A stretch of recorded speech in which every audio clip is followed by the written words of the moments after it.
श्री सद्गुरु महाराज की जय। अमृत वचन महाराज जगत सिंह जी। उसी महिला ने सत्य और परमात्मा की खोज में तर्क और बुद्धि की उपयोगिता के बारे में कुछ सवाल पूछा। महाराज जी ने फरमाया, ध्यान पूर्वक सुनिए। परमात्मा ने हमें बुद्धि केवल इस दृश्य या इंद्रियोगोचर संसार का कामकाज करने के लिए ही दी थी।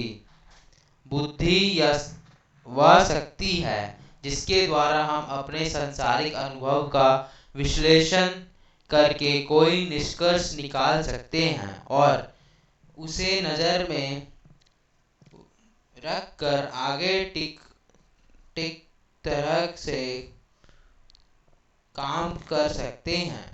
जब बुद्धि का कार्यक्षेत्र इतना सीमित है तो वह उस सूक्ष्म और गहरी रूहानी हकीकत को कैसे समझ सकती है।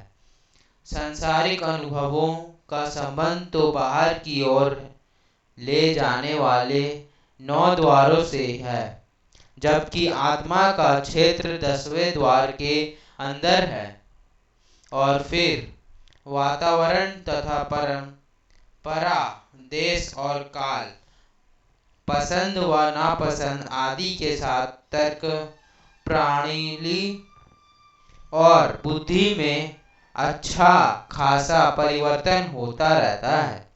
एक रशियन और एक अमेरिकन, एक युवा और एक वृद्ध मनुष्य एक दूसरे से बिल्कुल अलग ढंग से सोचते हैं। काम और क्रोध में मनुष्य के विचार कितने अधिक दूषित हो जाते हैं जब तर्क और बुद्धि का मापदंड या पैमाना हर दम बदलता रहता है, तो इसके माप पर क्या भरोसा किया जा सकता है। अमेरिकन महिला ने पूछा, तब परमात्मा की प्राप्ति के लिए हमें किसका आसरा लेना चाहिए। महाराज जी ने समझाया, जब जिज्ञासु 9 द्वारों को बंद करके दुनिया से मुंह मोड़कर अंतर की यात्रा शुरू करता है, तब परमात्मा का ज्ञान शुरू होता है। अंतर के अनुभव और उनकी समझ बुद्धि की पहुंच से परे है। केवल आत्मा ही उनको समझ सकती है। उस गुण रूहानी रहस्य को कोई भी बौद्धिक चतुराई सुलझा नहीं सकती, पर आत्मा उस हकीकत को, परम सत्य को देख लेती है और जान लेती है। परमात्मा की अंश होने के नाते आत्मा जैसे जैसे उसकी चेतना बढ़ती है, उस असीम को समझने लगती है और जब परमात्मा से साक्षात्कार हो जाता है, तब आत्मा अपने मूल परमात्मा में विलीन हो जाती है।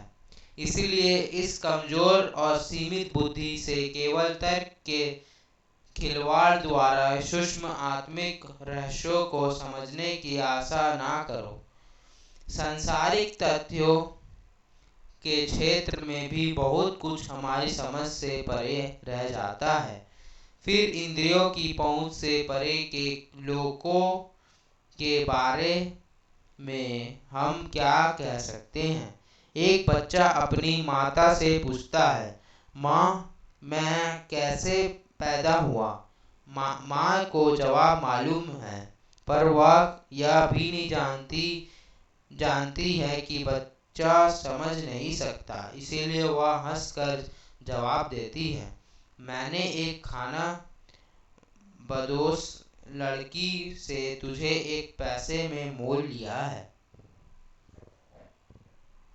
एक महिला जिसका पुत्र पढ़ाई के लिए हवाई जहाज से विदेश यूरोप जा रहा था, महाराज जी के पास आई और बोली, महाराज जी मैं आजकल बहुत चिंतित रहती हूँ।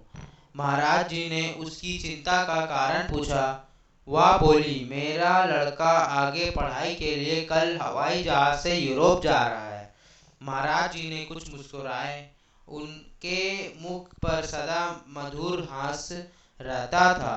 पर और बोले, अच्छा, तो इसमें चिंता की क्या बात? चिंता हवाई यात्रा की है, पढ़ाई की या कल की? महिला भी हंस पड़ी और बोली, महाराज जी, जब मैं हवाई यात्रा के खतरों का ख्याल करती हूँ तो मेरा दिल बैठ बैठ जाता है। महाराज जी, हवाई यात्रा के आराम तथा सुविधा और उससे मंजिल तक जल्दी पहुंचने के बारे में क्यों नहीं सोचा जाए? महाराज जी ने आगे फरमाया, मनुष्य इसी तरह अपने आप के लिए चिंता बना लेता है। हमारी 99% चिंताएं हमारी अपनी पैदा की हुई है और आधारहीन होती है।